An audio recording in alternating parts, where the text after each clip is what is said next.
And welcome back to Hannity. We are at Caesar's Palace on the Vegas Strip for a millennial town hall. Obviously, Don Jr., Eric Trump, Laura Trump, and joining us now, Charlie Kirk. He is the president of Turning Point. First of all, thank you for organizing this. It's a great group, isn't it? This is a great group. It really is. And it's so refreshing because we keep hearing from a media that tells us all young people are liberal. They're all Bernie supporters. Nothing could be further from the truth. And so about the Bernie thing, I had the opportunity to speak to about 300 Bernie Sanders supporters. I only wanted 10 seconds, and I went up on there and I said, on the podium, and I asked a question. I said, do you trust the government? And they said, of course not. It's corrupt. It's bought and paid for. I said, then why do you want to make it bigger? Mic drop, walk off stage, right? That's the whole argument. Yeah. Because these are young people that are supposedly fighting the system. Yet, as Don pointed out earlier, yet they're being trying to persuaded to support the candidate that is the system. And look, young people on college campuses, you know, they think they're fighting the establishment. Well, hold on a second. If they're liberal, your professors are liberal, your parents are probably liberal, your friends are liberal, the music you listen to is liberal, Hollywood is liberal, all the movies you watch are liberal. Who are you rebelling against exactly, right? I mean, if you want to be a rebel on a college campus, fight for freedom, fight for free speech, be one of these people, right? That's what it really means. Right. He's going to take your job, Sean. Done. I'm retired. Don't worry. Relax. You're doing it? Yeah. I love it. That's it. Love it. You know, that, seriously, I don't hear that from young people enough. And that argument that you're making is so powerful and profound. Here's the way I see this election, and I want this to be an open discussion here. This is about originalists or activists on the Supreme Court. This is about saying radical Islam or not, vetting refugees or not, building a wall or not, eliminating Obamacare, free market solutions or not. This is about lowering taxes or raising taxes. There are simple, profound differences here. You know, it's about education back to the states, where maybe it'll work, instead of top-down from Washington, D.C. It's about energy, independence. There's the differences between Hillary and your father are deep and profound, and will have an impact that will be generational lasting.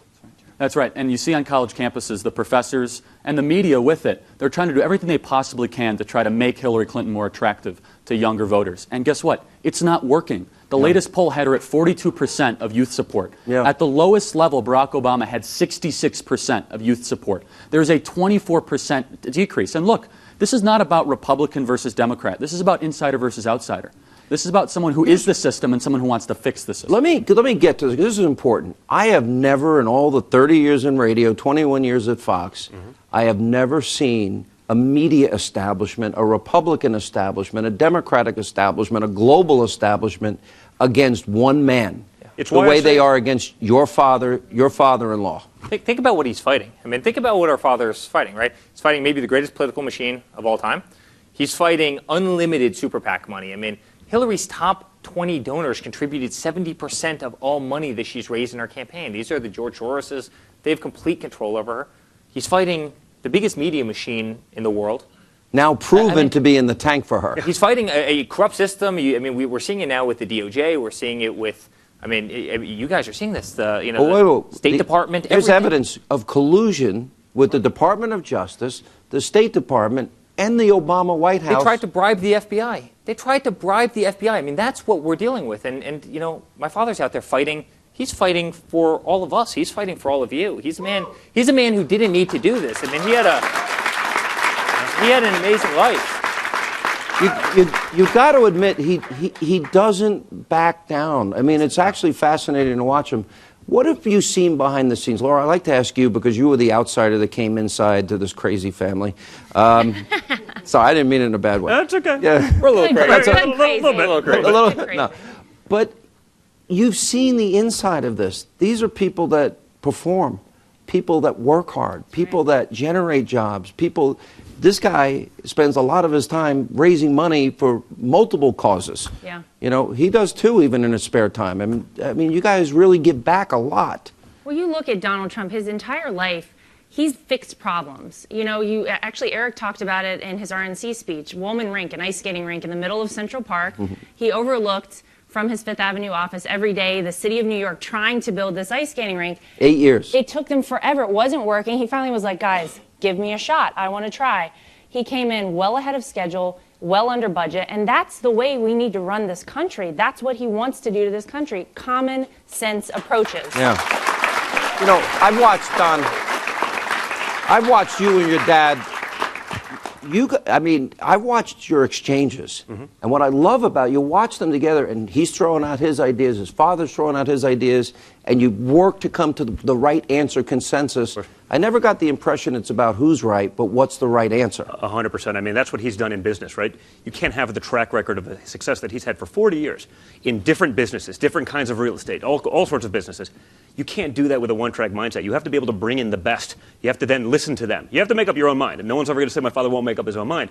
But you have to hear other people and understand who knows what they're talking about and then work with them. And that's what he can do here. What's been unique about this process is I've seen all these people who've been really successful in life and in business who he's empowered because they're coming up to him right now during this process say, you know, Don, when you win this thing, I want to help you with this because I see where the government bureaucracy and the bloat has been created. I see the choke points because I'm the supplier on the other side.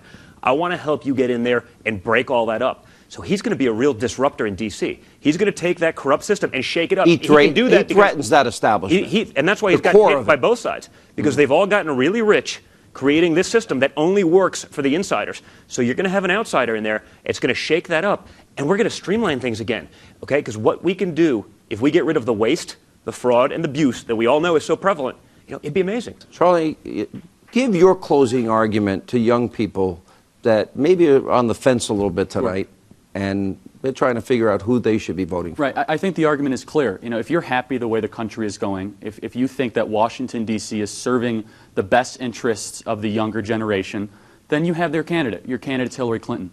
But if you see the national debt doubling in a short period of time, you see job prospects dwindling, you see the D.C. political class keep on running for re-election and doing nothing in both political parties, there's only one candidate. And I'll say one thing. You know, Donald Trump has fixed problems. Hillary Clinton is the problem. It's quite simple. I mean, she is part of the D.C. political elite that has failed this country so miserably. And I'll ask a question to the audience. How many people here do you think have been targeted because of your conservative or freedom beliefs on college campuses? Look at this. Wow. It's incredible. Wait, let's get the It's jet to get a shot. Keep it's your hands up. unbelievable. And Is there anybody that has not been targeted? college campuses have become a place where the administrators and the elites, they want everyone to look different but think the same. And it's all about conformity. It's if you have any point of dissension from the status quo of liberal orthodoxy, you will be punished. And what's so amazing about this movement, and it is really a movement, is it's about common sense and fighting the D.C. political class. And for young people in particular, there's only one option. Very impressive. And this group that you have is beyond impressive. Thank you. And thank you for all your help tonight. We really Thank you, appreciate it. guys.